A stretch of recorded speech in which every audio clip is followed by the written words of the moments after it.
When I reviewed the Callisto Protocol back in December, geez, that was like 5 months ago already. Gosh, how time flies. I titled the review, Callisto Protocol is all of the worst things I remember from Dead Space, and none of the good. Then, the Dead Space remake released like a month later, and vindicated how a lot of the design choices that were made for Dead Space worked, but analogous design choices in Callisto Protocol just don't. So I would like to take a few minutes while both Callisto Protocol and Dead Space are relatively fresh in people's memories to talk about some of the design choices that Striking Distance made with Callisto Protocol that I think demonstrate that they don't really understand how or why Dead Space worked so well to begin with. This isn't going to be a review of the Callisto Protocol, per se, nor is it a review of the Dead Space remake, though I do have written reviews of both games on my personal blog for anybody who's interested, and also those links will be in the description of this video. Instead of a review, this video will be more of a simple comparison and contrast of the Callisto Protocol against its primary inspiration, Dead Space. I want to look at the things that Callisto Protocol tried to adapt from Dead Space, but failed miserably because the designers and developers at Striking Distance just don't seem to understand the game that they were trying to copy, despite the fact that Striking Distance is led by Glenn Schofield, who was a producer on the original Dead Space, so you'd think he would know better. There will still be some minor gameplay spoilers for Callisto Protocol, and also for both versions of Dead Space, so consider yourself warned. There shouldn't be any explicit story spoilers though, so it's probably okay to watch this even if you haven't played either game, but, you know, viewer discretion is advised. This video is going to focus on several specific features that Callisto Protocol stole from Dead Space and then managed to almost completely ruin. But before I talk about those, I want to talk about the core design of the game. Callisto Protocol tried to innovate the genre in a way similar to what Dead Space originally did, but with a completely different approach. Dead Space seemed to identify a potential problem with shooter mechanics that had made shooters poorly suited to the horror genre, and the designers set out to fix those problems. The key problem that they identified was that optimal play in pretty much all shooters up till that point had been to go for headshots every time in order to quickly dispatch enemies. Getting even remotely good at hitting critical headshots in most shooters completely deflates the threat that enemies present, and the efficiency of headshots enables the player to optimize ammunition consumption so that dwindling supplies never really become a source of tension or stress, which is something that's often key to an effective horror video game. Dead Space managed to turn this problem almost literally inside out by making headshots mechanically suboptimal. Instead, the player should focus on shooting the limbs off of enemies. This opens up a lot of new strategy for the player, especially if there's a wide variety of enemies that prioritize removing different combinations of limbs, and also a wide variety of weapons and combat options that give you different ways of removing those limbs. This seemingly simple inversion of classic shooter strategy was perfect for a horror game, and it actually still influences the design of horror games today. The Resident Evil 2 remake also allows the player to dismember zombies, and headshots are not guaranteed one-hit kills. Instead of going for headshots all the time and possibly needing several perfectly placed shots just to take down a zombie, assuming that you even hit the headshot to begin with, 1 or 2 shots to the knee could incapacitate that zombie and be just as effective as permanently killing it with headshots. So it makes sense that Callisto Protocol also wanted to de-emphasize headshots, but they decided not to replicate the dismemberment mechanic from Dead Space. Heck, it doesn't even really emphasize taking out kneecaps the way that the Resident Evil 2 remake does. Instead, Striking Distance Studios decided to take a page out of Silent Hill's playbook, of all things, and focus on melee combat as a way of breaking up the monotony of popping heads with an assault rifle. This would be fine if Callisto Protocol had a robust and varied melee combat system. And, spoiler alert, it doesn't. They opted to go with this weird dodge mechanic that is both trivially easy to execute, but also frustrating and annoying to execute. Melee combat consists almost entirely of performing 3-hit combos, then holding left or right to auto-dodge, and repeat. The only variation from this is that you can stun an enemy with a perfectly timed melee counter, and then shoot the stunned enemy for bonus damage. But since dodging is mapped to the same analog stick as movement, and combat often requires the player to be constantly moving or circle strafing, pulling off these perfect dodges and counters is annoying and frustratingly difficult because you're constantly dodging as soon as the enemy attacks because you're already moving the stick left or right in order to circle strafe. Or at least that was the case with me. Okay, so the melee doesn't work as well as the designers probably hoped it would. So is the gunplay any good? Well, once again, no, not really. Since Callisto Protocol de-emphasizes shooting in favor of its melee combat, there isn't nearly as much thought put into the design of the firearms or the shooting mechanics. Callisto Protocol lacks the variety of unique weapons that made Dead Space's strategic dismemberment as fun and engaging and thoughtful as it turned out to be. In fact, Callisto Protocol lacks weapon variety, period. There's 2 pistols and 2 shotguns and an assault rifle. That's it.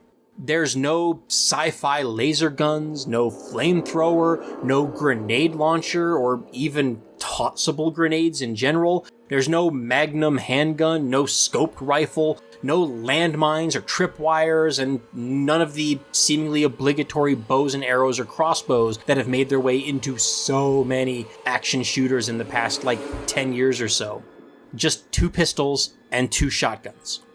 Dead Space went the extra mile of making the protagonist an engineer instead of a police officer or a soldier or something like that, and setting the game on a mining vessel. So his weapons are improvised engineering and mining tools, each with a primary and secondary fire mode, and he also has access to the stasis and kinesis abilities. This creates a lot of options for different ways to dispatch enemies that all feel different from each other. In Callisto Protocol, you're either shooting the enemy with a regular gun, which is either a pistol or a shotgun, hitting it with a baton, or force pushing them into spiky walls. That's it. That's about all of the combat variety that was offered in Callisto Protocol, at least when it released. I don't know if they've patched in new guns or anything like that in the 5 months since. I'm only talking about the release version that I played. So this is the first place where Callisto Protocol just absolutely fails to learn from Dead Space's successes. Dead Space differentiated itself from other shooters of the time by creating a core design that encourages variety and experimentation while actively discouraging monotonous play. Callisto Protocol tried to differentiate itself from other shooters with this emphasis on melee combat, but it ended up creating exactly the monotonous play that Dead Space worked so hard and so successfully to avoid. So now that I talked a little bit about the broad game design philosophy, I want to talk about the meat of this discussion, which is the features and ideas that Callisto Protocol stole almost verbatim from Dead Space, almost to the point of plagiarism, but still managed to get them completely wrong. It's bad when you plagiarize someone else's homework and still get an F on the homework. That's right, not only did Striking Distance fail to successfully differentiate itself from Dead Space, but in the places where they explicitly copied Dead Space's homework, they still got it wrong. Before I go on to more specific examples, I want to remind everyone to please like this video, leave a comment about what you thought of Callisto Protocol and or the Dead Space remake, share this video with your friends or on social media, and make sure you're subscribed to the channel so you can see updates when future videos release. I also have a Patreon campaign if you would like to send a $1 or $2 my way to support my content creation. I'm paying out of pocket for the software licenses that I use to edit these videos, as well as for servers and maintenance of my blog website at www.MegaBearsFan.net, and your contributions really help to offset those costs and ensure that my content can be of high quality. And because I do use a lot of copywritten footage and music in my videos, all of which is done under fair use, I cannot monetize these videos through YouTube. And even if I did, the money wouldn't go to me anyway, as it would all go to the NFL, Electronic Arts, Konami, CBS Paramount, or whoever else claims copyright on any given video that I produce. So why would I even bother monetizing? So Patreon is my only revenue stream for content creation. Patrons do get previews and early access to most of my video content, as well as voting rights whenever I put up polls. Videos are usually available exclusively to patrons for a month before being published to the general public, at which point the next video should already be available exclusively to patrons. Thank you to all my patrons, past, present, and future, for your support.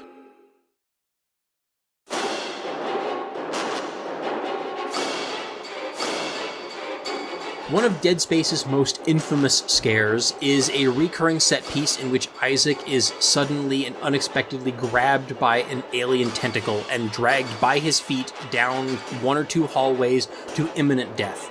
In order to escape, the player must shoot and destroy the glowing weak spots on the tentacle in order to force the tentacle to release Isaac and to retreat back into its hidey hole in the wall.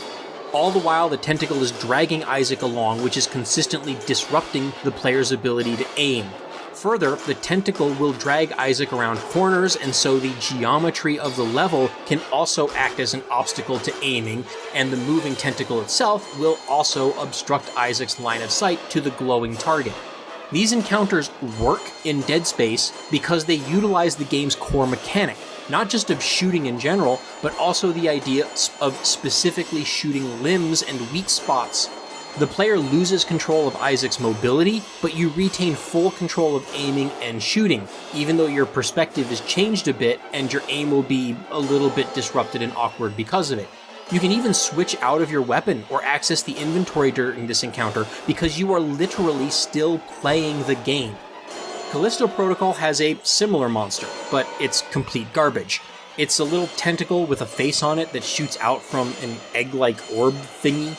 It grabs Jacob and slowly drags him towards its egg, damaging Jacob the entire time, and if it drags you all the way to the egg, it instantly kills you. But unlike in Dead Space, you don't shoot at a glowing weak spot, nor do you shoot at the egg.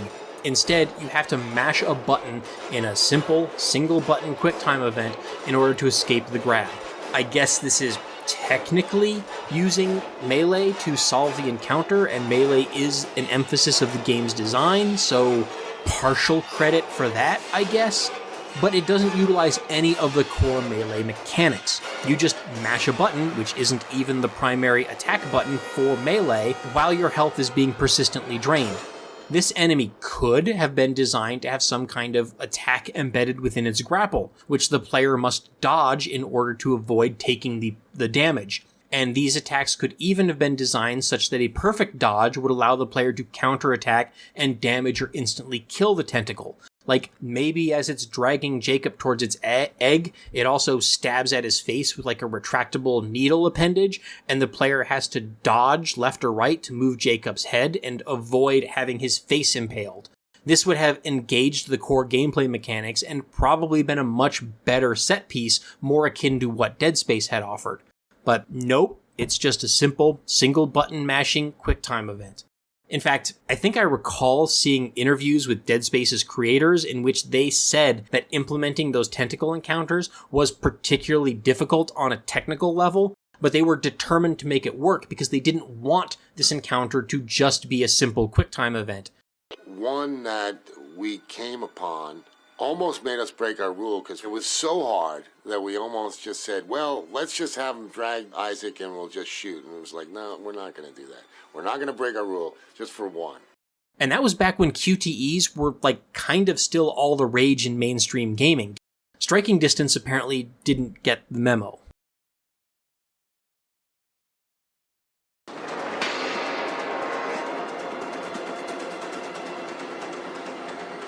More generally speaking, the Callisto Protocol loves to drain Jacob's health with unavoidable damage.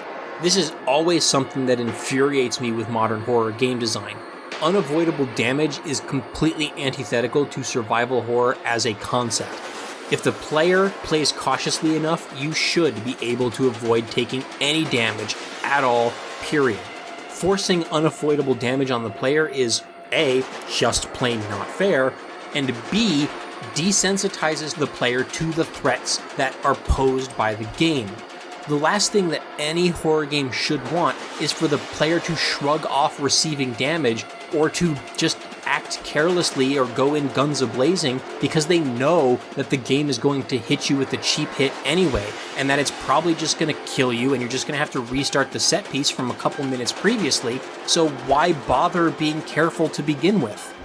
But unfortunately, since Resident Evil 4, the design philosophies of horror games have been shifting away from the older survival horror model that was based on slow-paced, long-term logistical and resource management challenges with limited opportunities for saving game progress, and more towards this frantic action set pieces with frequent checkpoints design. These set pieces are often designed to catch the player off guard with surprise gotcha deaths. This allows for more difficult individual encounters because checkpoints or autosaves have to be close enough together so that the player doesn't lose too much progress on these cheap deaths.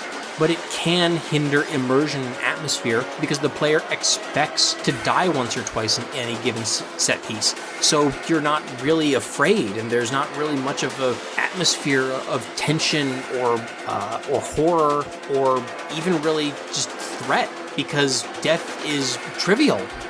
Dead Space came out during an intermediate transitionary period between these two design paradigms. It was heavily influenced by Resident Evil 4, obviously, and so it integrated elements of both the newer Resident Evil 4 style of doing things and also the more old-school survival horror philosophies. It still did err on the side of difficult encounters and frantic action, and it would also regularly spawn enemies behind the player and deal out some cheap hits here or there. But for the most part, it was still a game about careful resource management, and it felt pretty fair, most of the time. Callisto Protocol, on the other hand, seems to delight in being blatantly unfair. It is constantly leeching the player's health with unavoidable gotcha damage. Whether its enemies are spawning in right behind the player character, or leeching damage from imperfect player dodges, or literal leech monsters jump out of lootable chests and lockers to deal a tiny bit of damage, I feel like a large portion of the damage that I suffer in this game is just completely unavoidable and not my fault. And to add insult to injury, whenever one of these leeches would jump out of a chest or locker, the chest or locker would end up being empty anyway. Just such cruel design.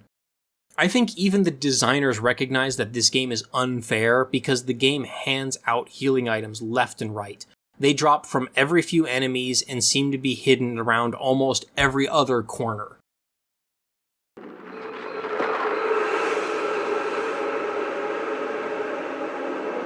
As I hinted at earlier, Dead Space is also very good about giving the player alternative tools besides just the guns, and giving the player plenty of reason and opportunity to use these tools. Dead Space has multiple environmental obstacles, I hesitate to call them puzzles, which require the use of kinesis and stasis to navigate. Whether you're freezing a malfunctioning door in an open position so that you can walk through, or moving some crates out of the way, or pulling a platform over to you, Dead Space is frequently asking the player to use kinesis and stasis just to get around the environment.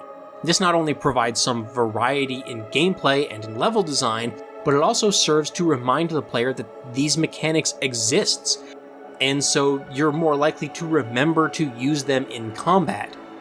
Even though a game might tutorialize a mechanic early on, that doesn't necessarily mean that the player will remember it later on in the game, especially if the player stops playing the game for a while and comes back to it after days or weeks or maybe even months.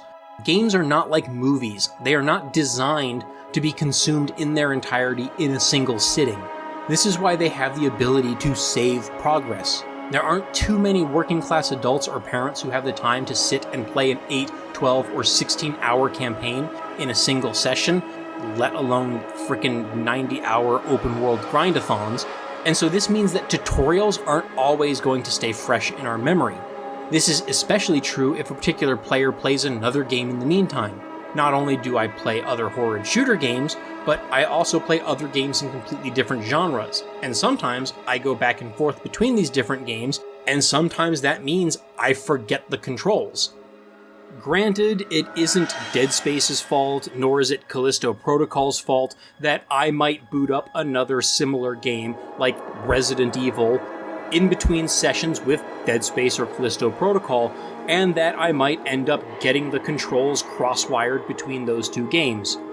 Well, I don't know, maybe it is kind of Callisto Protocol's fault a little bit that I preferred to play other games instead, but either way, the fact that people do play other games or might pick up the same game in median res days, weeks, or months after the last play session means that refreshing our memory on the controls and mechanics is something that is at least worthy of consideration when you're designing the game. And no, that doesn't mean that I want or expect every game to be constantly re-tutorializing mechanics. No, the way that Dead Space handled it is just fine. These periodic obstacles in Dead Space that require kinesis or stasis in order to bypass help to remind the players of Dead Space that these mechanics exist, so that even after coming back to the game after not playing it for a while, I still remember to experiment with these tools in combat as well. Not only that, but the weapons are designed to facilitate this experimentation. Whether I'm freezing enemies in stasis, then grinding them down with the cutter, or I'm forcing them to stand in a burning fire in order to take persistent damage, or I'm grabbing exploding items and throwing them at groups, Dead Space is constantly giving me, the player, reminders and opportunities to use all of the various tools at my disposal. Heck, Dead Space even allows the player to shoot off the sword-like appendages of basic enemies and then throw them at other enemies for damage. As for Callisto Protocol, not so much. Callisto Protocol does not have the stasis power at all, but it also has very limited ways in which the gravity glove can be used. There's very few items in the levels that can be thrown at enemies for meaningful damage. Instead, the gravity arm seemed to be intended to be used more for grabbing the enemies themselves and throwing them either at each other or at environmental hazards. And as far as I can remember, Callisto Protocol never once required me, the player, to use the gravity glove to move some obstacle in the environment or to solve any kind of environmental puzzle. So even if there are opportunities to use the gravity arm in combat, it's really easy to just forget that you even have that tool to begin with. To make up for this, Callisto Protocol has to litter its environments with spiky walls and moving gears that make absolutely no sense in the environments just to remind you that, oh yeah, I could throw the enemies at these things to kill them.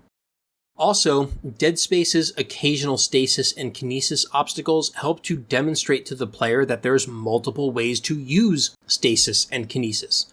In Callisto Protocol, however, there's basically only one way to use the gravity glove, and that is to throw monsters at the aforementioned spiky walls. Heck, I even tried on several occasions to vary things up on my own accord by throwing the zombies off the map or into bottomless pits, but my efforts were often in vain and resulted in the enemy just bouncing off of an invisible wall and right back into the combat arena, usually then immediately attacking me for cheap damage. So outside of the frequent places where the designers explicitly put spiky walls in plain sight in a desperate attempt to telegraph to the player that you should use the gravity glove here, there just weren't very many other opportunities or reason to ever use the damn gravity glove.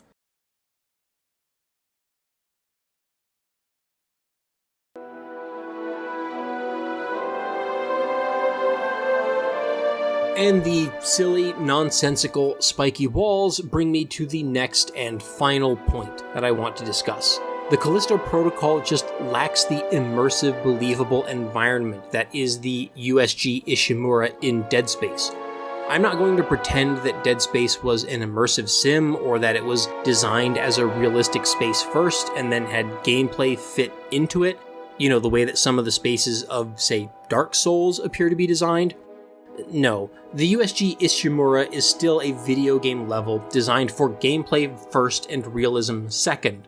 But even so, the designers of Dead Space did put some thought into how to organize the levels so as to help make the Ishimura feel as believable as it realistically could within the constraints of gameplay. I don't want to go into too much detail of the Ishimura's design. You can watch plenty of other videos about the immersive qualities of Dead Space and the Ishimura specifically, But broadly speaking, the Ishimura works as a rough schematic for a mining spacecraft. From the tram that connects different sections of the spacecraft, to the use of a hydroponic garden to provide food and oxygen, to the relative positioning of different sections of the ship, and even simple things like the placement and availability of bathrooms. It just works as a space that people might actually work and live in for years at a time. The Callisto Protocol, however, is set on a penal colony instead of on a mining ship. It is designed as a prison rather than as a place for civilians to live and work, so I'm willing to give it a little bit of leeway, but it still makes very little sense as a functioning prison facility, and it just feels too gamey. Like, first and foremost, there's the ubiquity of those spiky walls and exposed moving mechanical gears and fans that are death traps for anybody who happens to be in the area. Not only are these things dangerous, even for being in a prison, but they also have no in-universe purpose or explanation for their existence. At least not one that I'm aware of. Is there ever a document or dialogue anywhere in the game that explains why there are so many walls with spikes sticking out of them? If there was, I sure as hell didn't see it. So even if you don't care about the safety of prisoners, which is a moral can of worms in and of itself, there's still the safety of guards and administrators and potentially visitors to worry about. Then there is silly shit like putting the control panel that disables the door locks in a place where the prisoners have access to them. So even as a prison facility, it just doesn't work. This space does not function for its supposed intended purpose, and that really hurts and kills immersion, and immersion is a very important thing for horror, because if you don't feel immersed in the environment, you're not going to be afraid of it. Like, this is solitary confinement for supposedly dangerous prisoners in a maximum security prison, and all the prisoner needs is a frickin' shiv to pry this panel loose, cut the wire, and it unlocks the door from the inside. Like, that's not how prisons work. That's not how it works. That's not how any of this works.